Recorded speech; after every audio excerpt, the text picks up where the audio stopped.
Club is everything to me. I've been doing it for many, many years. It's now all here. And I will tell you this. The market goes down always when I do my meetings. And that's very simple. It's because it's live and I have to explain how wrong I've been on something I just bought. Fortunately, I haven't bought anything today, so I'm okay. So you're going to give your outlook for 22. Absolutely. You're going to take questions from people, which is a real highlight. That's going to be fun. Yeah, let's talk about that for a second. We don't do enough of it. I was downtown this morning. I was interviewing the old and new Southwest CEOs. Oh, yeah, and there were people who were saying, listen, hey, Jim, what do you think of this? Now, I actually like that. I like it. Other than at a football game, you've been there. But I love it when people do that. And I always ask them, what's your thesis? Why do you ask? Today, real people asking those questions to me. Me being able to have what I like most, which is to help people make money. I mean, it's pretty simple. Right? You are either in this game in order because, like, you want to show your muggle on TV or something, or you want to help people. And you and I are in the business of helping people. It's such an interesting time in the market, too. I mean, I can't imagine what today's event would be like a week ago. No, right? No. I mean, the market has taken such an interesting turn. I can't only imagine what the questions are going to be. Well, I could say that I saw it all coming, and it was a natural. But you know what? That's not the way we work. Instead, I say, how did I think that Wynn would be done with the Omicron? How do I feel that Ford Motors still stalled here at 20? We have Jim Farley. I think that Jim's going to lay the gauntlet down. I think Jim's tired of hearing, do you know that Rivian is now bigger than Ford? Do you know that Tesla's 17 times big? No! Farley's a fighter. Judge, he's not going to just say, yeah, you know, I guess, well, we were once a great company and... That's why you like him so much. We're less than 30 minutes away from the big event, just to let people know. Sure. It's not too late. There's the QR code on your screen. You can do that, or you can go to cnbc.com/investingclub/live. Make sure you get all of that. Let me ask you about a couple things quickly before I let you go, because I know you got to get ready for this. That's right. We're going to kick things off today with Apple. What a juggernaut. Well, okay. $3 trillion. We're not that far away. Let's go back 10 days. What did we learn? That there was too much supply, okay, and not enough demand. Because Apple was calling companies and saying, you know what, sales aren't that good. Yeah. Okay. What's the stock done since that report, right, by the way? Now we had yesterday Apple calling suppliers saying, look, things are really too good. Do you have any supply? No, these don't happen. None of these calls happen, okay? Particularly the first call. Apple has never made a following call to a supplier saying, oh, man, business is bad. I don't know what to do.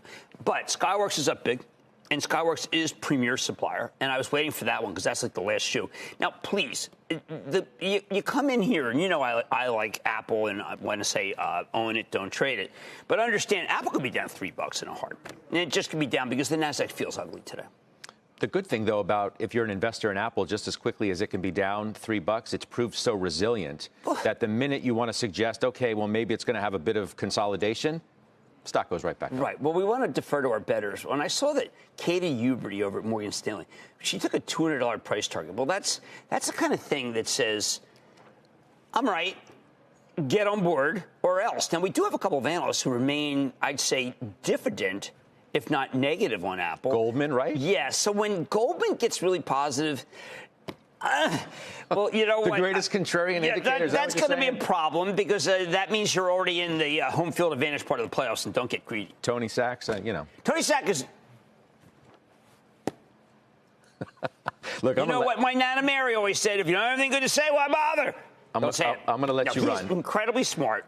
And I got to tell you, when I look at what you guys have been doing, I saw your double duty work yesterday. The club's had a lot of people who've been really right. You've had some people who've been really, really right and who did not take the Omicron bait and said there's some good things. Those were not easy days. And, you know, we're not necessarily fully out of the woods. But the market is what so happened different. is I listened to all these people. I listened to your people because, you know, I like them. Some of them I've known since I was really cool looking, but not as cool as someone else that you're interviewing. And Carrie Bromberg Firestone. But I will tell you this. When push came to shove, no one panicked in your team. And as having off that day, that Friday, you need someone who just says, okay, you know what, this is an interesting moment. You know who did that? Right before I let you go is Josh Brown last week. I think in the heart of the sell-off, he tweeted, buy him. Yeah. And he talked about it on the show. I didn't want to just single him out. No, but Josh I'll has do been amazing. And, when Josh just does it, he's like, yeah. I mean, I've seen Josh at my bar. Guys like, well, he's not that. Like, give me how about a Modelo? I mean, I like it here. So, could you a bit extra salt in that margarita? It's pretty good here. That's the way he is. He's always been that way. That's why he is such a lovable guy. He is. But Josh, you weren't afraid to jump into the fray when it felt pretty ugly. I'm blushing. No, of course not. I'm 44 years old. I'm going to live to see Dow 100,000. I know that sounds outrageous, but that's compounding at 7% a year until I'm in my 70s. So most of the people that I'm talking to on a daily basis are thinking that way. And all of us are looking for opportunities to buy low, not looking for opportunities to pay all-time highs. By the way, to people my generation, and this is no offense to anyone older, we should not be rooting for all-time highs. It doesn't help us. All we're doing is taking the boomers out of their stocks at the best price possible. You don't want to take the boomers out of their house at an all-time high price. Why do you want to take them out of their stocks? You are a forced buyer, if you're my generation. Forced buyer of stocks in your retirement account for the next 30 years. Why do you want record highs? So when we see volatility, I'm tweeting buy them. That's just the way I am. By the way, it actually works. So, take that for what it's worth.